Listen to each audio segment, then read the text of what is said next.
Hello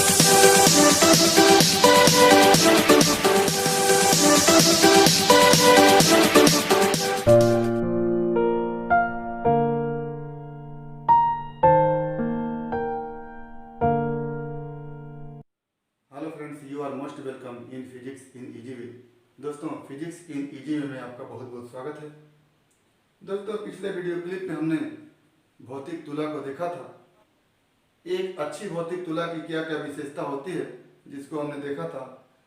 तुला की सत्यता को देख करके, तुला की सुग्राह्यता को देख करके, तुला की स्थिरता को देख करके और तुला की दृढ़ता को देख करके हमने एक अच्छे भौतिक तुला की क्या क्या विशेषता होती है उसको हमने देखा। आज हम किसी दोष युक्त भौतिक तुले से किसी वस्तु का सही द्रव्यमान कैसे मापेंगे उसके विषय में चर्चा करेंगे।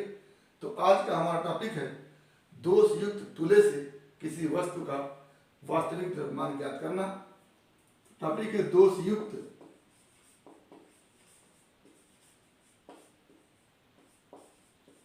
तुले से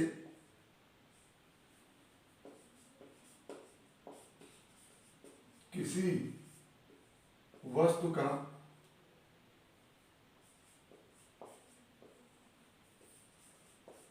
वास्तविक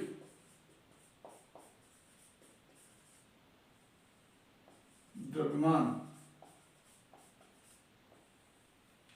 ज्ञात करना, ये हमारा टॉपिक है। तो इसमें पहला जो विधि है उसको कहते हैं बोर्डा की प्रतिस्थापन विधि। बोर्डा की प्रतिस्थापन विधि।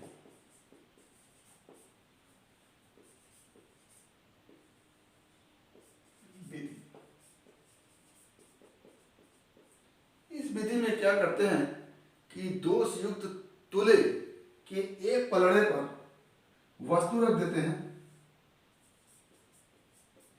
और दूसरे पलड़े पर रेत, छर्रा या कुछ अन्य पदार्थ रख देते हैं। रेत, छर्रा या कुछ अन्य पदार्थ रख देते हैं और दोनों को रखकर ये भौतिक तुला के दंड को क्या करते हैं, क्षैतिज कर लेते हैं। भौतिक तुला के दंड को क्या करते हैं, क्षैतिज कर लेते हैं। अब दूसरी बात, ये तो पहली प्रक्रिया हो गई कि एक पलड़े पर वस्तु रख दिए और दूसरे पलड़े पर रेत या छर्रा रख दिए और तुला दंड को क्षैतिज कर लिए। इसके बाद क्या करते हैं कि वस्तु को हटा देते हैं और रेत और छर्रे को अपनी जगह रखे रहते हैं। वस्तु को हटाकर इस पर इतना बाट रखते हैं कि पुनः तुला दंड क्या हो, क्षैतिज होता है। तो ऐसी स्थिति में इस वस्तु की जगह जितना बाट रखे हैं वही वस्तु का वास्तविक द्रव्यमान होता है।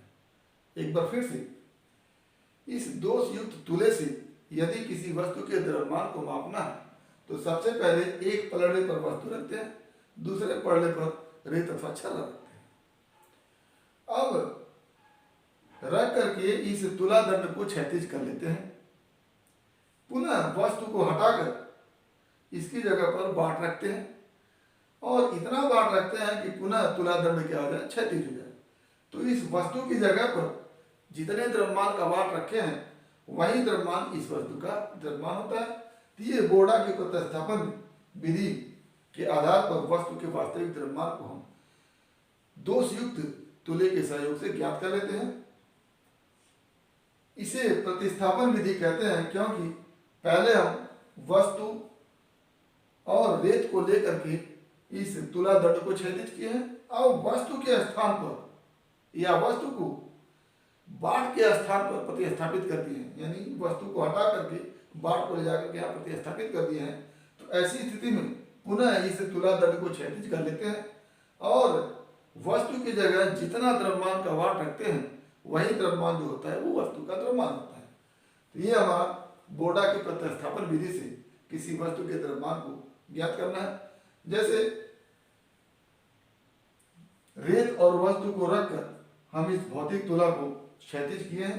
वस्तु को हटा करके यदि m द्रव्यमान का बाट यहाँ पर रख दें और ये भौतिक तुला क्षैतिज हो जाए तो इस वस्तु का द्रव्यमान कितना हो जाएगा, m हो जाएगा। और इससे संबंधित वेट जो हो जाएगा वो W = mg हो जाएगा। तो ये हमारा बोर्डा के प्रतिस्थापन विधि से किसी वस्तु के वास्तविक द्रव्यमान का हम माप कर लेते हैं, वेट कर लेते हैं। आगे हम दूसरी विधि है गॉस की द्वितौलन विधि। दूसरी विधि है गॉस की द्वितौलन विधि। तौलन विधि, तो इसमें भी दो से युक्त तुला है और इस पर दो पलड़े इस तरह से लगे हुए हैं।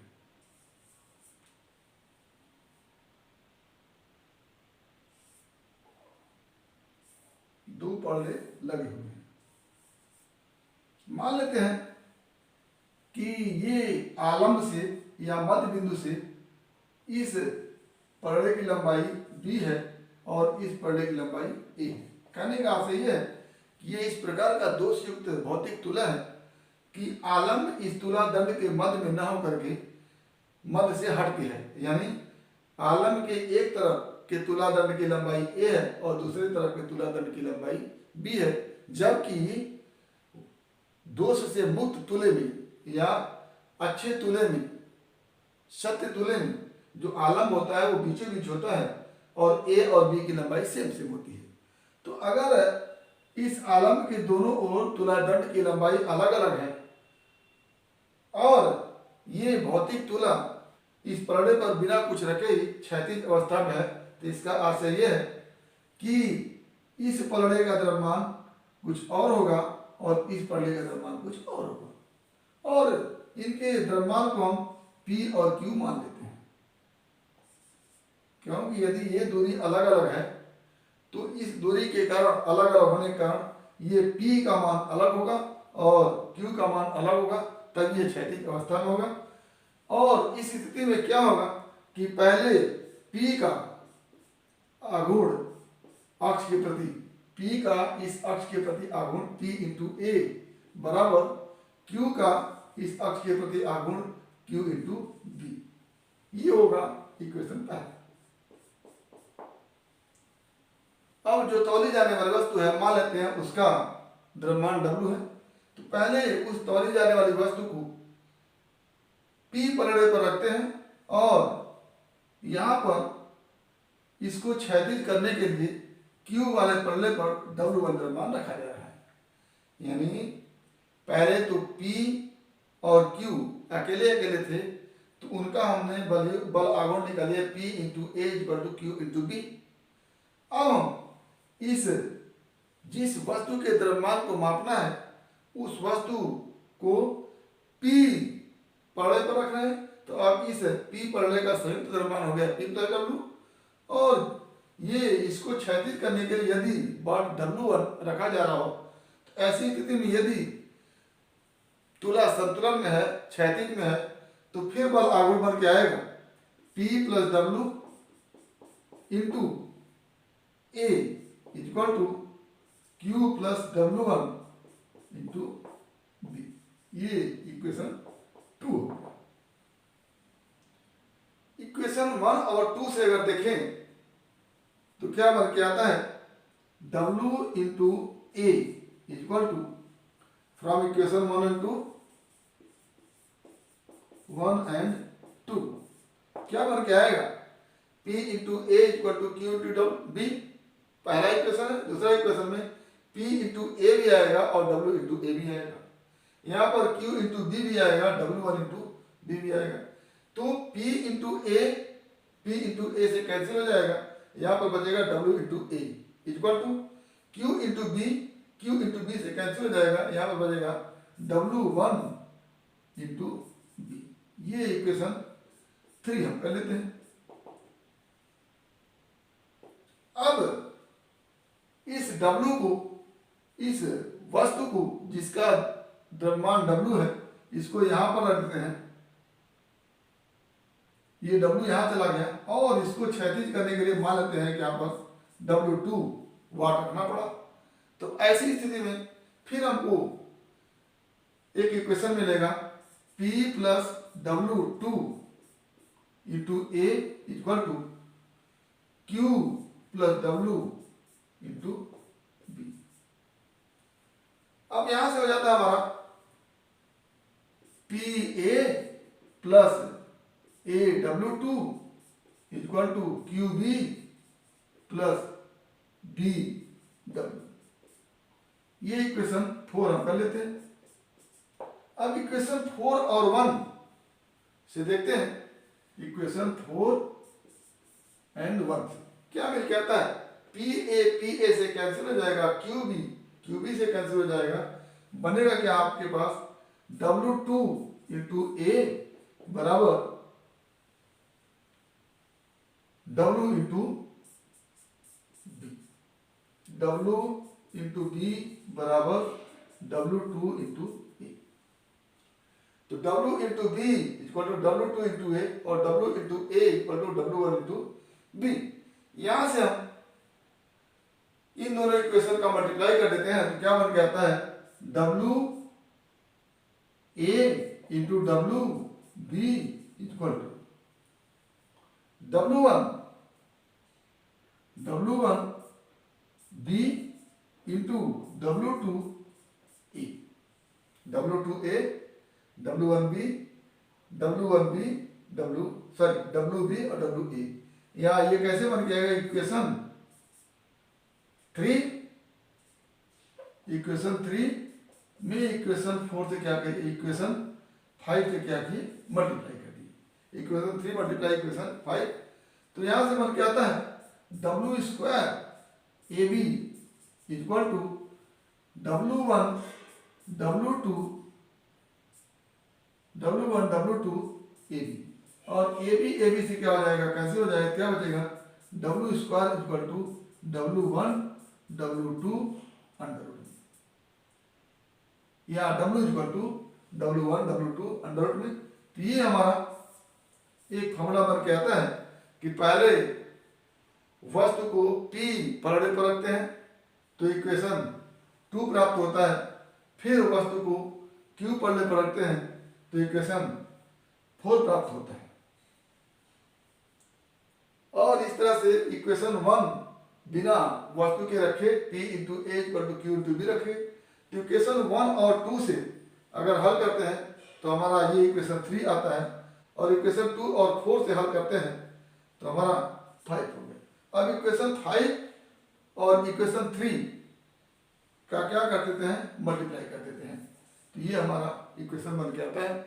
तो इस तरह से हम एक दोष युक्त तुले से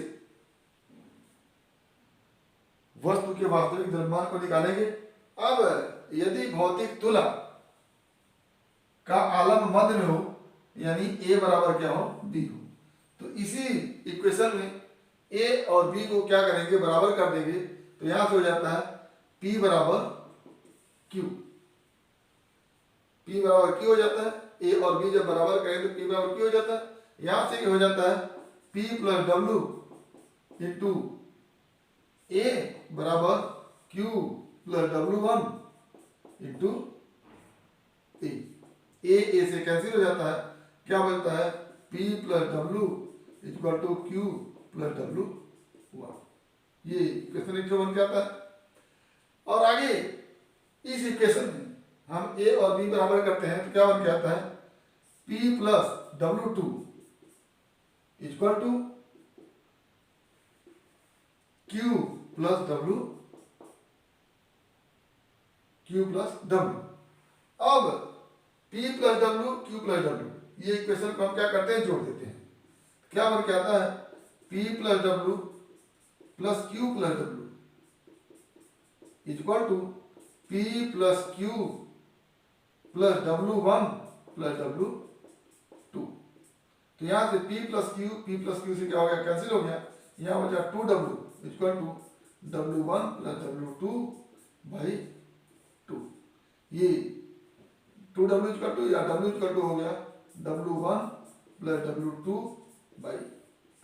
ये हमारा बन गया। तो जब आलम मध्य में हो A और B बराबर हो तो ये फॉर्मूला लगेगा, और जब आलम के दोनों ओर तुलादंड की लंबाई अलग अलग हो तो W=√W1 × W2 के माध्यम से हम वस्तु के वास्तविक भार को निकालेंगे। तो इस तरह से उम्मीद करते हैं कि वीडियो क्लिप पसंद आया होगा। यदि ऐसा है तो इस वीडियो क्लिप को लाइक करेंगे, शेयर करेंगे, साथ ही हमारे यूट्यूब चैनल को सब्सक्राइब करेंगे ताकि इस तरह के वीडियो क्लिप का नोटिफिकेशन आपको मिलता रहे। अगला टॉपिक अगले वीडियो क्लिप में। एक बार फिर आपके भविष्य के लिए बेस्ट ऑफ लक।